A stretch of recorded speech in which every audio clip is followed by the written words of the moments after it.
Our first keynote speaker is Kieran Donaghy, sponsored by Macmillan Education.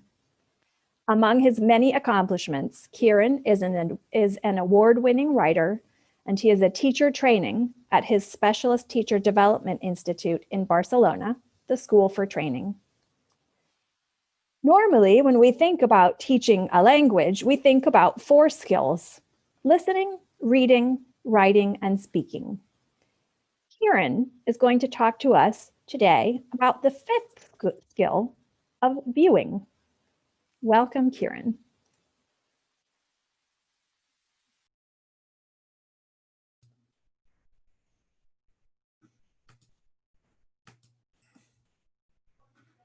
Hello, everyone.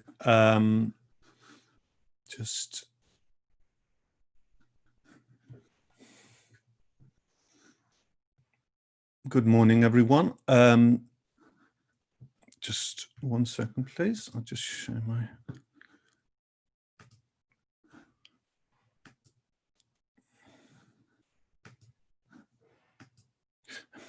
Sorry.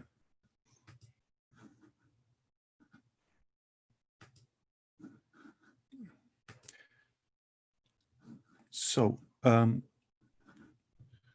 good morning, everyone. I'm sorry, just checking that you can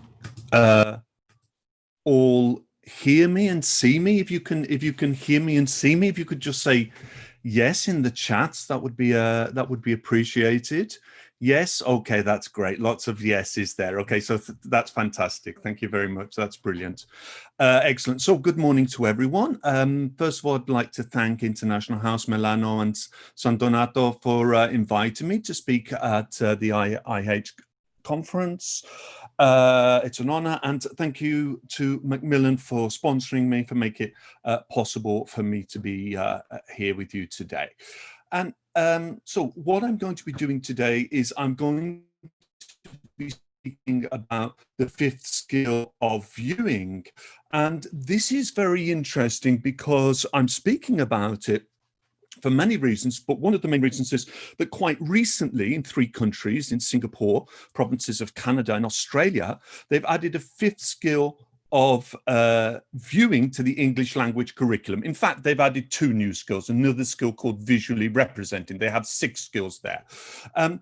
And what's interesting about this, for many reasons, is that these are 3 countries with excellent educational systems who score very, very highly in the PISA rankings. They come up very, very high, especially for literacy. So we should ask ourselves, why are they doing it? Why do they think that the 4 skills are not sufficient nowadays? And that's what we're going to look at in this session. Could I just ask you, before I start, if you have heard of viewing before, if you could put into the chat a yes or a no if you've heard of this skill of viewing. Okay, most people no. Yeah, that's what I expected. When I do this session online or face-to-face, when we used to have face-to-face conferences, that would be the response. Nearly nobody had heard of this. And this is interesting also because this is the type of teacher that you are, who comes on a Friday morning, very dedicated, very up to date with ELT trends, very up to date on the literature about ELT and linguistics and language learning, and you haven't heard of it. The odd person has. Now, and for me, this is problematic because it's not your fault, but there's reasons why you should have heard of it because it's so important, but you will hear of it soon. So what I'm going to do today is to tell you what viewing is, why it's important, and where it's been implemented already and how we can implement it more in ELT. I'll just tell you very, very quickly about myself and my background and how that relates to viewing. And at the moment, I'm not going to give you a definition of what viewing is. I'm going to leave that to a little bit later. I'm going to want you to use your imagination about what it might be. I have a website called Film English. It's film-english.com, and it's a resource site for teachers. There's about 150 lesson plans designed around short films. Okay, I think short films work much better than feature-length films in the classroom. So you can just go there. All the resources are free there. I've also written several books about connected with images, connected with video and film. The Film in Action is a methodology book in the Delta teacher development series, How to Write Film and Video. I wrote with my friend and colleague Anna Witcher, who I'm going to talk about a little bit later. And that's a book, as you can see, if you want to write your own film and video activities. And another book, this is a book I co-edited with Daniel Cherry, The Image in English Language Teaching. And the preface to this book is from Gunter Kress. And Gunter Kress is a person Chris is a person who I believe should be much, much better known in English language teaching. He should be as well known as Scott Thornbury, to give an example there. He's an incredibly important person from my perspective. And I'm going to refer to Gunter Kress a little bit later and what he has to say about viewing and multimodality.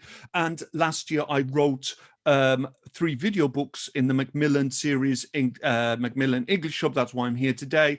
And the video book was using videos from The Guardian, authentic videos with lots of social issues, something which is often avoided in English language teaching course books. So I wrote the video books for these 3 levels.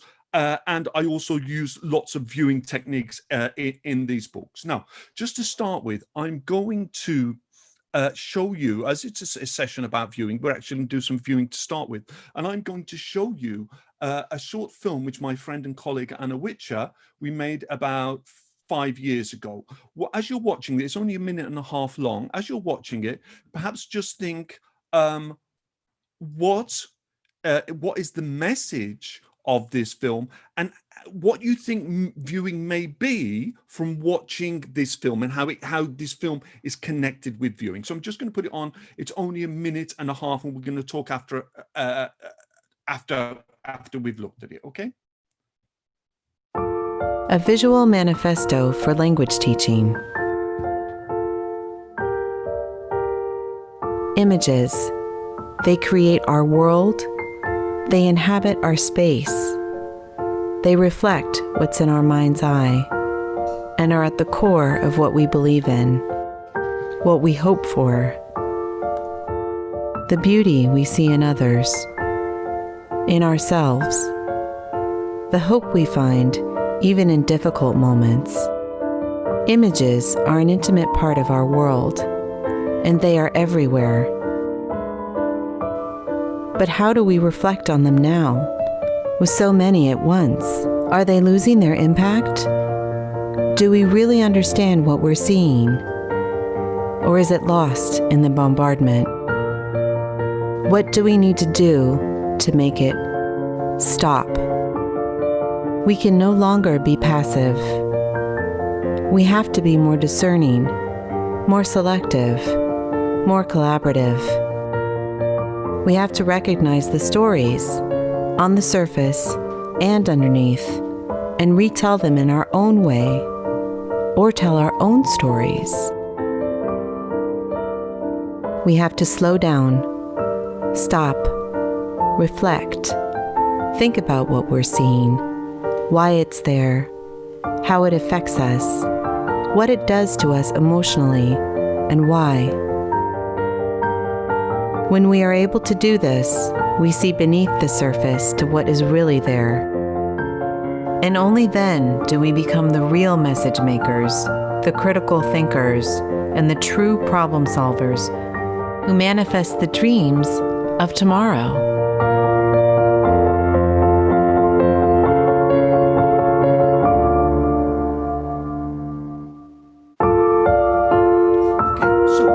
If you've got any ideas at all about what you think the message of that film might be, or what you think viewing may be and how that film is related to it, if it just very, very quickly, if you could put it into the chat, what do you think our reasons were to make the film, to get Teresa says to get involved there. Yeah. Absolutely. So there's something about being active. Okay, Marina liked that there. That's great. Thank you. and particularly to implement critical thinking in there. Says, yeah, so there was that idea of critical thinking there. Slow down, focus more. Teresita says there, yes, and Gabriela says develop critical thinking and creativity, the need to reflect, convey images through chosen images. Camila says there that, and Paula says very beautiful pictures, how we react to reality. So very much what you're saying there. And yeah, and David's a great idea to do with social and global images there. Okay, so and Anna says to use images effectively in terms of critically selecting them. Absolutely, these were our ideas when we made the film. So Anna is the co-creator of the video and the narrator. And one of the key things, we need to slow down, reflect, think about what we're seeing, why it's there, how it affects us emotionally, and why. That we're constantly being bombarded with moving images. I think everybody would agree, so many moving images, and we're saturated or bombarded with moving images, and perhaps there's a passivity towards moving images, and we're not critically interpreting the images. So there's a need to stop, to slow down and reflect about them, and to think critically there. So this is very much related with images, with the film there. Now, when Anna and I made the film, we were very much inspired by the work of Stephen Apcon, who's a film director and educator in the United States, and his book, The Age of the Image, which I would recommend to all teachers. What he says, writing in 2013, 7 years ago, he says, we're seeing the gradual ascendance of the moving image as the primary mode of communication around the world, one that transcends languages, cultures, and borders. I think this is undeniably true, that increasingly visual communication, the image, particularly the moving image, is becoming the primary mode of communication around the world. And that has enormous implications for society, education, and language education in particular. Apcon is echoing very much what Gunter Kress was saying 10 years earlier in 2003 in his seminal work, Literacy in the New Media Age. And I think this is a beautiful sentence, that the former constellation of medium and book, of mode of writing, is giving way, and in many domains has already given way to the new constellation of medium, screen, and mode of writing. So he's saying that the image is becoming increasingly dominant. Now, this is a fantastic quote here, and again, this is a book I would recommend to all teachers. It's a wonderful book. But what I would only have, my only caveat would here would be say that not necessarily the images are replacing the text, but the printed text and the image are working together to create a communicative act. That very much we're having multimodal text, and the image and the printed text are working together. And Gunter Kress, if you know anything about Gunter Kress, you will know that he's one of the leading proponents of multimodality. And this is something, multimodality, I would say that communication now is primarily multimodal in nature. And what is a mode? So a mode is a meaning system. We have these different modes here. We have the written linguistic, which obviously as language teachers we're particularly interested in. This concerns spoken and written language. So we've got the vocabulary, the generic structure, the grammar, the audio. We've got the music, we've got the sound effects, silence, with the visual, the moving images that may convey through color, through layout, through camera movements, etc.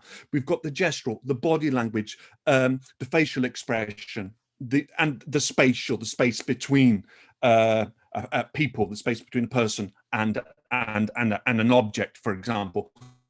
When we have a combination of two or more of these modes, two or more of these meaning systems, we have a multimodal text. So we think in terms of a film is a multimodal text. We have the written and linguistic mode because we have the dialogue, we have the subtitles or the captions, the audio, we've got the sound effects, we've got music, we've got silence, the visual, we've got the moving images, we've got color, the gestural, we've got the body language, the facial expression of the actors, the spatial, we have that as well. So that's a multimodal text. Unfortunately, multimodality is virtually ignored in ELT, on pre-service teacher training courses and in-service teacher training courses, and this is a real shame. If we're teaching communication, which I would argue we are teaching communication, not just language, and if communication is increasingly primarily multimodal in nature, we need to teach teachers and students about what multimodality is. this leads us on to ELT, and a friend and colleague of mine, Sylvia Karastathi, who's a Greek academic, and she argues in a fantastic article. She says, if the nature of contemporary communication has changed into a multimodal one, and this is undeniable, it's changed into a multimodal one, this leads us to rethink the construct of communicative competence. As communication nowadays is increasingly multimodal in visual and multimodal in nature, we need to change the concepts, the construct. What does it mean to communicate competently in the 21st century it has changed. Okay, so there's a need to learn about multimodality, about visual literacy, and as Sylvia says here, that there's an urgent need for visual literacy and multimodality training on pre-service courses, on in-service courses, and this would empower teachers in an era of multimodal communication. And obviously this would enable better collaboration with us, with the teachers and the students. If we know, as teachers, if we know what multimodality is and visual literacy is, we can teach this to our students. We can help our students become more critical, more active viewers. And if we just go to David Crystal, so everybody will know David Crystal. And David Crystal says here, and I think this is a beautiful sentence from a book which came out this year. So it's important to get students and teachers acclimatized to the multimodal world. So somebody, David Crystal, one of the most famous linguists in the world, is recognizing the nature of communication in the 21st century, the multimodal nature of communication. Teachers and students need to get acclimatized to the multimodal world, but this is important, not a world where images always replace language, sometimes they do, but in which printed text and images work together to form a communicative act. Would you agree with that? Would you agree that in the 21st century, very much that we're seeing more multimodal texts, and that we're seeing visual texts, but they're very often accompanied by print text, that they're accompanied by words. How do you feel about that? Would you agree with that? Yes, Valentina says absolutely. Yeah, we always do this in class. Marina says, Rosanna says, yes, I agree. Yeah, Katharina says, yes, of course. Yeah, sure. Okay. Yeah. Okay, fantastic. So okay, there seems to be, it's fairly unanimous there. That's fantastic. The fact that somebody like David Crystal comes out and says it makes it much easier for other proponents of multimodality and visual literacy training. Okay. Now, if we were to say, okay, so if communication is primarily increasingly multimodal and visual in nature, where would you go to find out in English language teaching? Where is this then? So if we're talking about this skill of viewing, where would we go? I would say the logical place to go to would be the Common European Framework of Reference. Would you agree that if I wanted to know if this viewing has been incorporated into English language teaching and assessment, would you go to this place? This is what I thought the most logical place is. Would you agree? I imagine you would. It's the place to go to. What do you think? Do you think that the Common European Framework refers to viewing? And I'm still not giving you a definition of viewing just yet, because I want you to imagine what it is. I think you've got your ideas, but we're just going to come to that in a couple of minutes. What do you think? So this would be the best place, I would say. Do you think the Common European Framework of Reference recognizes viewing? Do you think it says that there are no longer and there is a fifth or a sixth, even the sixth skill? It should be updated. Most of you say no, probably not yet. Okay, so I think you're on the right track here. So what I'm actually going to say is an extremely qualified yes, but an extremely qualified yes in the Common European Framework of Reference. And I'm not going to the original document. I'm going to the updated descriptors for 2018. It's called audio-visual reception. Now, what's your reaction to audio-visual reception? Could you just tell me, how does that sound to you? What does that sound to you? When I went there, How does that sound to you? Is there anything that springs to mind? When I first read this expression, which I'd never heard before, certain things sprang to mind. What springs to mind here? Do you think it's a good expression? Think it's a contemporary expression? Is it a helpful expression? That's a fantastic point there from Laura. Something without active participation. Absolutely. Camilla says sounds outdated. Absolutely. No exchange. Receptive skill. Fantastic. You're receptive. Fantastic. Modern. Passive. It's extremely, reception seems passive to me, and this is not helpful. Audio visual, this sounds to me like something from the 1960s, the 1970s. Nobody really refers to audio visual, refer to multimodal, multimedia.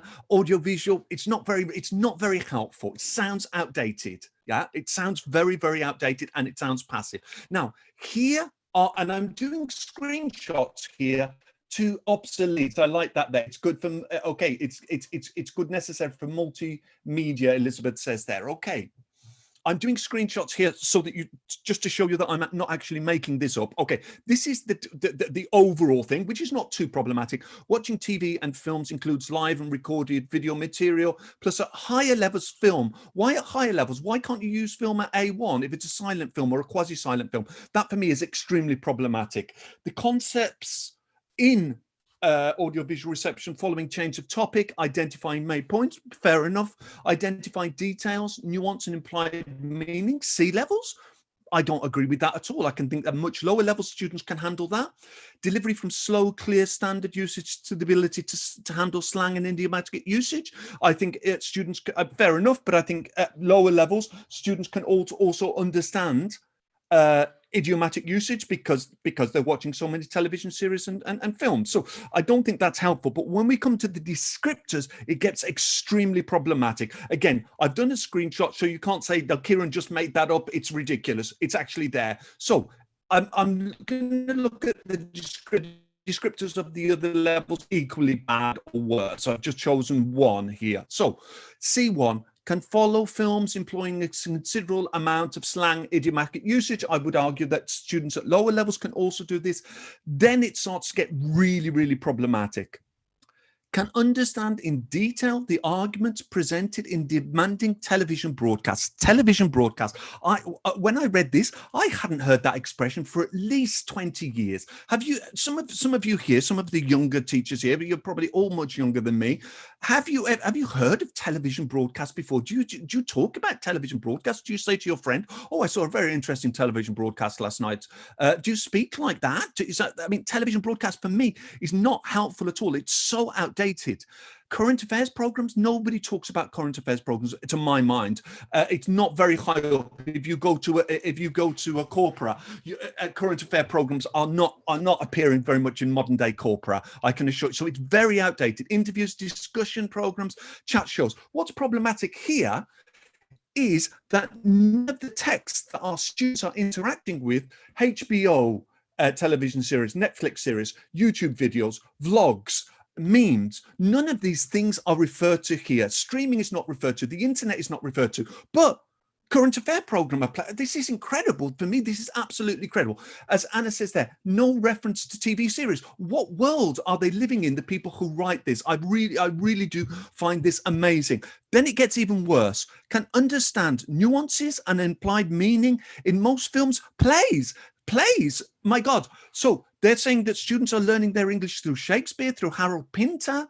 I find this amazing. There's no reference to social media. There's no reference to videos. There's no reference to streamed TV. There's no reference to TikTok videos. This is, for me, is amazing. It's amazing. But there is a reference to plays.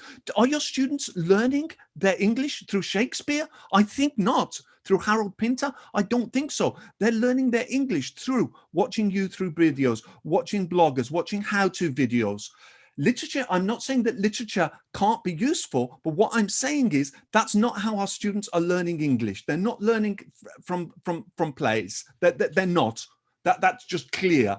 YouTube, music videos, none of these things are mentioned. So this is hugely problematic, that the people who are writing the descriptors seem to be completely out of touch with the reality of how our students are interacting with text, the type of text they're interacting, completely out of touch.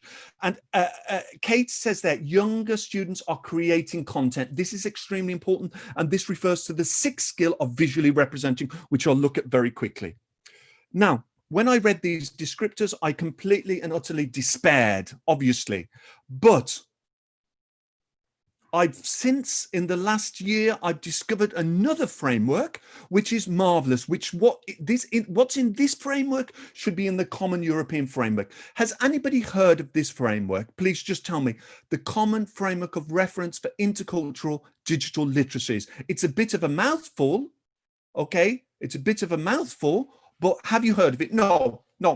Nobody I've ever done a session with has heard of this. And it's people like you who are really enthusiastic, teachers who are on the ball, who go to conferences, who do training. You don't know, okay? You don't know this. So if you don't know this, hardly any teachers know this. Yeah. This framework is amazing. Now, this framework, and I wonder why we haven't heard of this, and I only heard about this very, very recently. And I'm somebody who reads a lot about this, about literacy, about multimodality, about visual literacy. I only heard about it last year. So the Common Framework of Reference for Intercultural Digital Literacies is an integration to an expansion of the European Framework of Reference for Languages, Learning, Teaching and Assessment. Okay? So that it's an integration and expansion of the rationale behind it. This is the rationale. Please read this. Please read this. I'll actually read it out at the same time. So the rationale behind the need of this framework is that everyday communication and interaction in online and digital environments, that's important, involves a complex and intertwined set of abilities, given that the artifacts, texts and interaction, and here's the key thing, they involve more than language. Okay, they involve more than language. So the 4 traditional skills are vitally important, but they're not sufficient. As they involves more than language, as they combine a wide range of auditory and visual meaning-making resources. Meaning-making resources means a mode. Okay, so we have still moving images, we have music and sound, we've got the fonts, we've got the layout, the color. So the communication that's happening in the 21st century, the 4 traditional skills are not sufficient to describe that communication. So that is a vitally important thing. The 4 skills are extremely important. We're not saying we're getting rid of reading. No, we're not saying that. We're not getting rid of writing. No, but there are additional things that we need as well. And there are additional things that we need to interpret the types of texts our students are encountering every day. And the descriptors here, the descriptors in this book here, understanding, interpreting and critically evaluating multimodal text production. For me, this means analyzing, interpreting multimodal text production. And we have the can-do descriptors here. When viewing a promotional video, I understand if informing, advertising, entertainment, okay, I understand which. So we have the can-do statements as well, which is fantastic. And then we have the different levels, what a proficient viewer can do or does, what an intermediate viewer can do, a way stage viewer. So this is very, very important here. So I would recommend this document to you here. It's a wonderful document.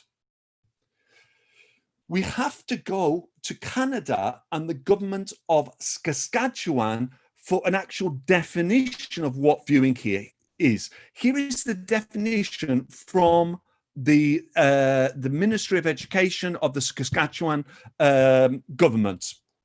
Viewing is an active process of attending to and comprehending visual media, okay, such as television, advertising images, films, diagrams, symbols, photographs, videos, drawings, sculptures, and paintings. So attending to and comprehending, I would say analyzing, interpreting. But it's a fantastic definition. Is there anything else that you would add to that? Is there anything else that you would add to that? I might say memes, I might add to that as well. Vlogs, I might add to that as well. Some TikTok videos, we've got videos there, but specific types of videos as well. So this is vitally important. So they've added this 5th skill, and we have the definition here. And in this framework, they say that an effective viewers ask themselves these questions: what's the text representing? Okay.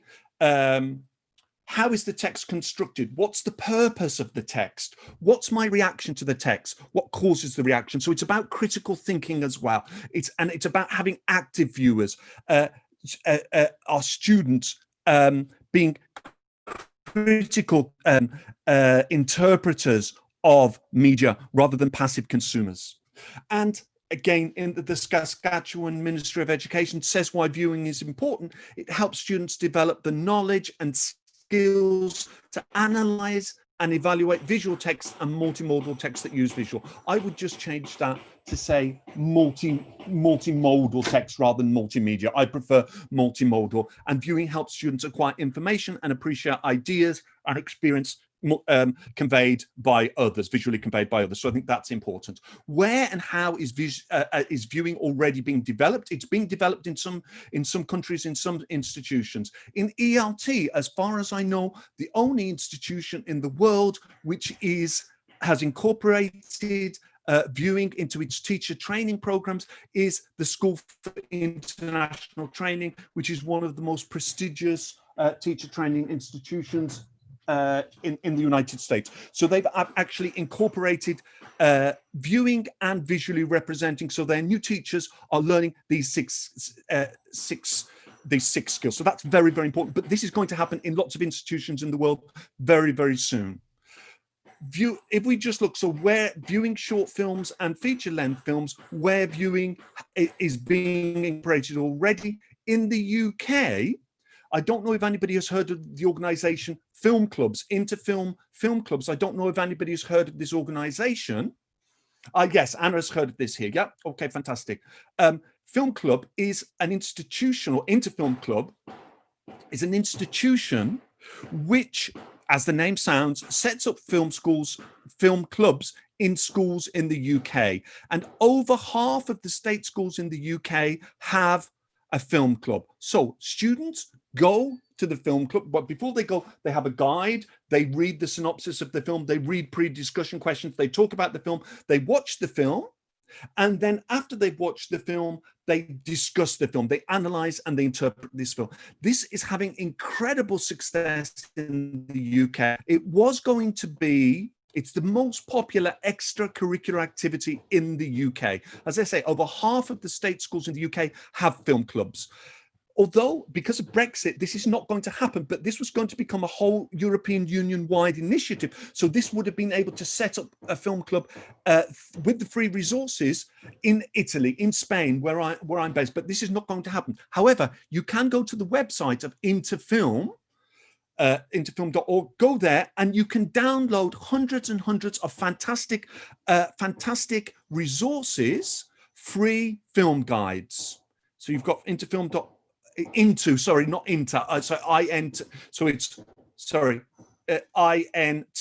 okay? Then you've got these film guides like this. So you have a synopsis, you have pre-discussion questions, post-discussion questions, and a writing activity, and so this is fantastic. And it's having impact on education in the UK. Biban Kidron is the founder of Film Club, and she was surprised by the impact that it had. So she imagined that the film clubs would inspire students, but what she didn't predict was that it would improve academic achievement. It's improving the children's literacy because they're analysing film texts. They transfer these skills to print text, so their reading is improving. It's improving academic performance, social inclusion, and this is particularly important for students from socially deprived, economically deprived backgrounds. They're gaining from this. So it's very, very successful there. Again, connected to Interfilm, the British Film Institute and Interfilm developed the 3 S's and 3 C's. Now, this is a framework for analysing any short film, any video clip, any feature-length film. So we have the colour, character, camera, are the 3 S, the 3 C's, the 3 S's, the story, the setting, the sound. These are the three essays. For each of these, there are 10 generic questions, and students analyze one of the facets of the film. I've adapted this for language learning because this framework is being used in thousands of UK schools and throughout the world. But it's not quite adequate for language teaching. So I've borrowed from it, adapted for English language teaching. So I've adapted the 5 S's and 5 C's framework here. So we're just going to go through very, very quickly, and we're going to look at 2 questions of each of the facets here. So the story, a film tells a story, and it's important how we analyze the events in a narrative. That's obvious. But also, as I said before, when students learn how to analyze a film text, their reading improves as well, particularly younger learners, because they're transferring the skills. So we can have, for example, what story does the film tell? What happens in the beginning, middle, and end of the story? That's a great question. What do you think are the most important parts of the story? Then we have the setting. Covers the place, space, and time. And obviously this has an effect on the film. So the setting, where does the action take place? How is the setting established? How could you tell where the story was taking place? The students discussed some of these questions here. The sound, obviously the sound has an effect of the mood of the film. So we could say, can you identify any sound effects used in the film?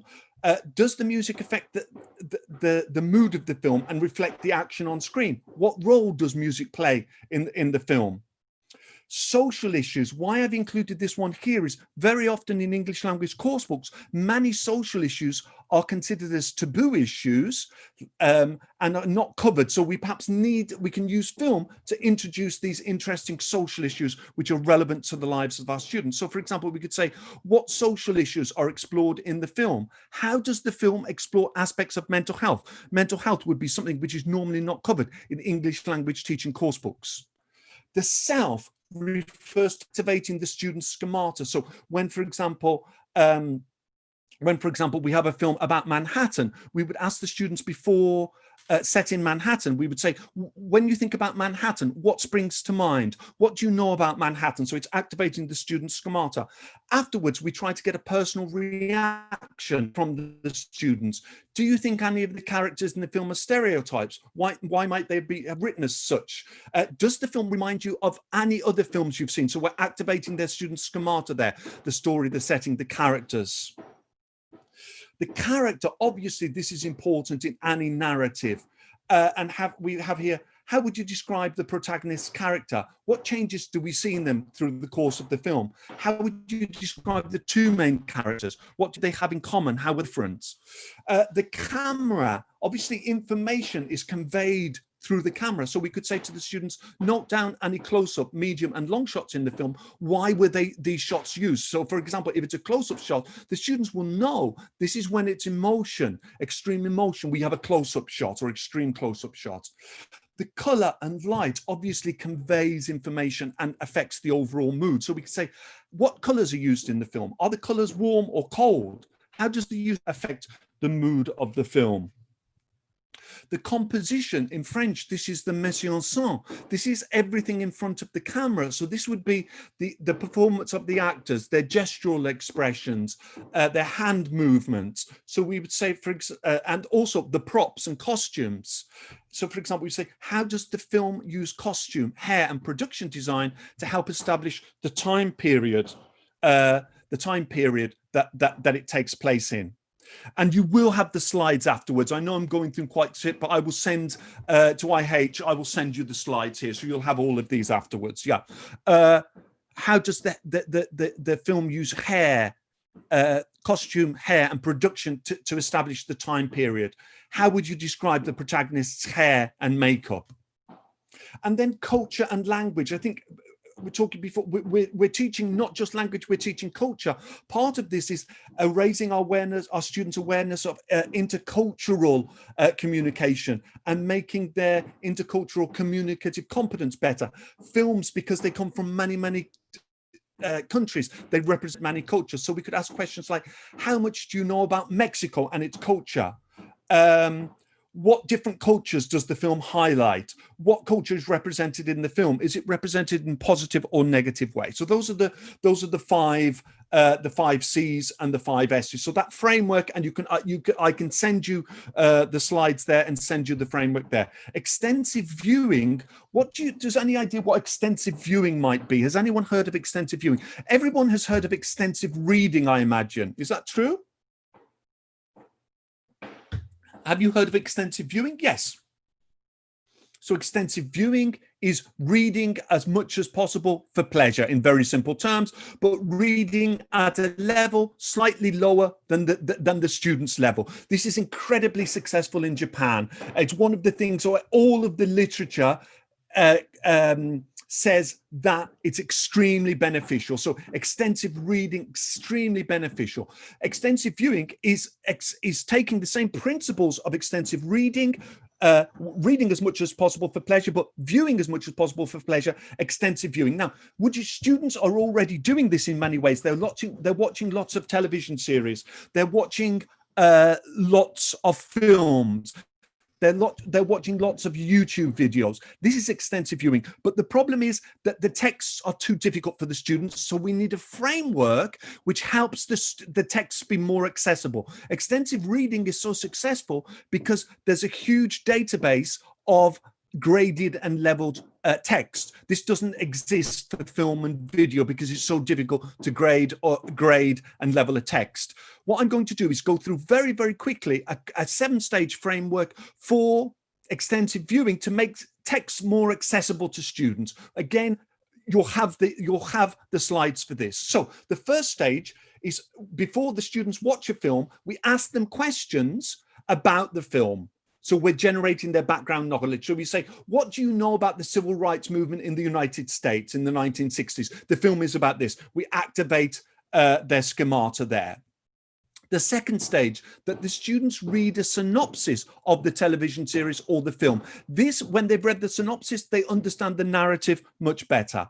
The third stage is giving the students a glossary. If the students don't have a glossary, the texts are normally too difficult. The film or television texts are too difficult. So they have a glossary of maybe between 100 and 200 high frequency words with definitions. So and example sentences. They read the glossary. The fourth stage is the use of subtitles. This is fundamental. Research shows us that subtitles at lower levels, at A1, A2, B1, are better in L1. So in your case, they're better to have the subtitles in Italian. At higher levels, at B1 plus, B2, C1, the subtitles are better in the L2, in our case, in English there. So they watch the film with the subtitles, they watch for pleasure. Then there's a second viewing where they watch it section by section, looking at the words again, and then this time noticing the vocabulary. Then after they viewed it, there's a post-viewing discussion where we're getting a personal response from the students. So we're analyzing it using the 5 C's and the 5 S's. And then the last stage is we have a personal response from the students that they for example, they give a video summary of the film. So it's a multimodal response. They record themselves giving an oral video summary of the film there, and that's it there. So you'll have that in the slides as well. Narrow viewing is a genre of extensive viewing, and what this means is students watching the same television series. So if they like Game of Thrones, they watch all of Games of Thrones. It's much easier. Why? Because it's the same characters, it's similar expressions, it's a similar genre. If students like romantic comedies, they watch romantic comedies. It's much easier because the characters are similar, the expressions are similar, and they understand much more. Finally, we're just going to go through viewing paintings and photos, and we're just going to go through a very, very quick routine, visible thinking routine, which was developed at Project Zero at Harvard University, and this is part of visible thinking. We're going to look at this routine, see, think, wonder. I imagine many of the teachers who teach younger students already know this, the see, think, wonder routine. It's a fantastic routine for students to make careful observations of works of art. the three questions: what do you see? What do you think about it? What does it make you wonder? So, for example, if you look at this picture here, you could say, what do you see? And the students say, I can see three men. What do you think about that? And say, well, I think they're talking about work. What does it make you wonder? I wonder what they're talking about. Okay, so they have the three things together like that. So this routine works well when I've done it like that, where you say the three sentences together. However, in our context as second language teachers, we may like to scaffold this and use one stem at a time. Now, we're just going to finish this. What do you see? What do you think about that? What does it make you wonder? With this picture here, if you just think about that, okay? Very simple routine. You just think about that, and this can be applied to any work of art, any photo. Now, we're going to do this, another routine. What do you see? Oh, sorry, so this is the same routine. If you just think about that there, then this is a final routine with any picture with people in it. Where are these people? Who are they? What are they doing? If you just think about that, where are these people? Who are they? What are they doing? And what we're going to do to finish, we're going to watch a 2-minute video. This is actually a screenshot from the video. So the questions, just answer these three questions as you watch the video. Where are these people? Who are they? What are they doing? So this is, just watch this video, please.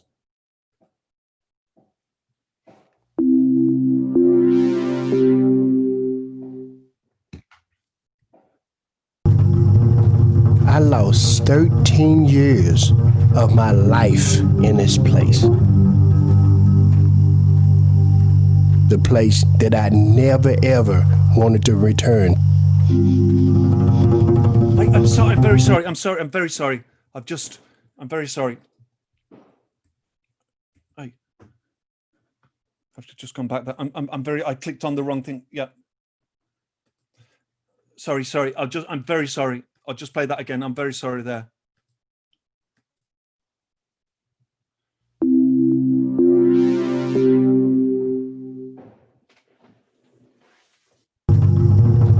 I lost 13 years of my life in this place. The place that I never ever wanted to return. My name is Christopher Scott. I was wrongly convicted of capital murder.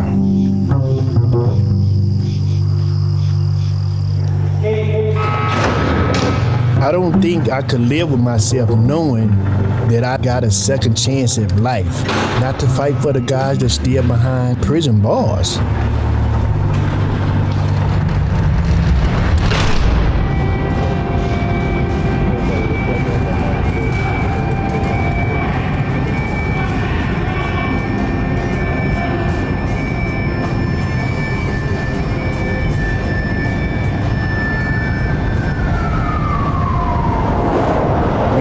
Said in my same shoes, you wrote these type of letters for anyone to hear your plea, to acknowledge your plight and give a bit of advice. I'm an innocent man serving a life sentence.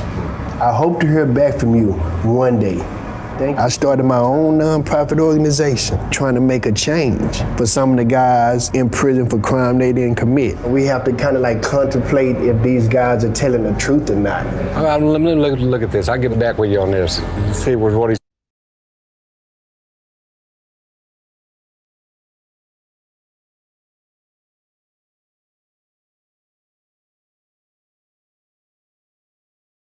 I'm sorry. I'm very sorry. Can you hear me now? Yeah. Where are these people? Can you remember from the video, where are they? They're in Dallas, okay? And they're in a diner, okay? So how did we get that information? You got it from listening, you got it visually, and you got it reading as well. It was in so you've got, this is a multimodal text. When we do this is not a listening comprehension. You got it from the surroundings. So you got it from visual information, you got it from listening, and you got it from reading. Who are they?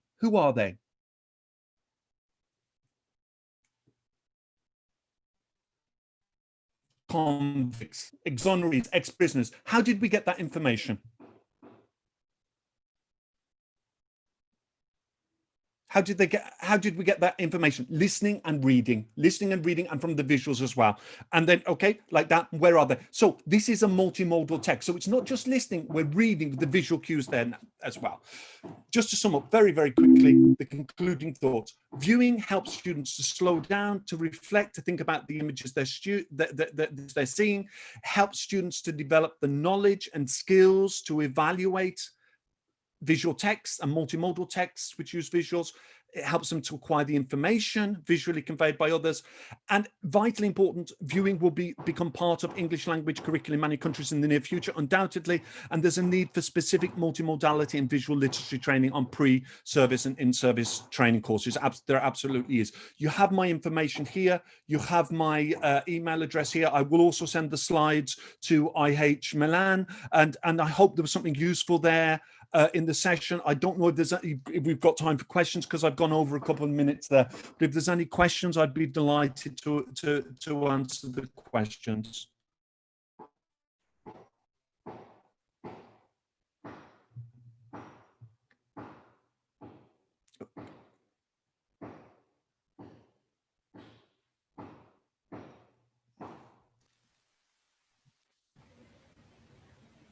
So if you do think of any questions that you would like to ask Kieran, you can always put them in the Q&A box, and we can email them to him and he can respond to them that way as well. Yeah, yes.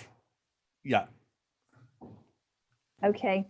So Kieran, since we are a little bit late, I'm going to move on, but please please ask any questions that you have in the Q&A. So Kieran, thank you so much. That was really thought-provoking. So much that I had not thought about, especially that part about viewing and how it can also, those analytical skills, how they can improve reading skills. I had never considered that before. There's research on that, particularly how analyze. So they analyze a film text. So they're thinking about character, narrative, setting. Those skills they develop and they transfer them to reading, particularly with young learners. And in the UK, there's research that shows that as well. It's basically treating a film like a text. You transfer the skills. Also, playing a video game. There's things from playing a video game which can help students with print texts as well. Oh, wow. That's really going to be a challenge for me to think how video games can be positive. Yeah, but no, there's positive things about video games as well, because they're texts as well. It depends on the video game, but then it depends. When we talk about print text, it depends on the novel. A lot of novels are rubbish as well. So it depends on the quality of the text, I would say. Very interesting. Thank you so much.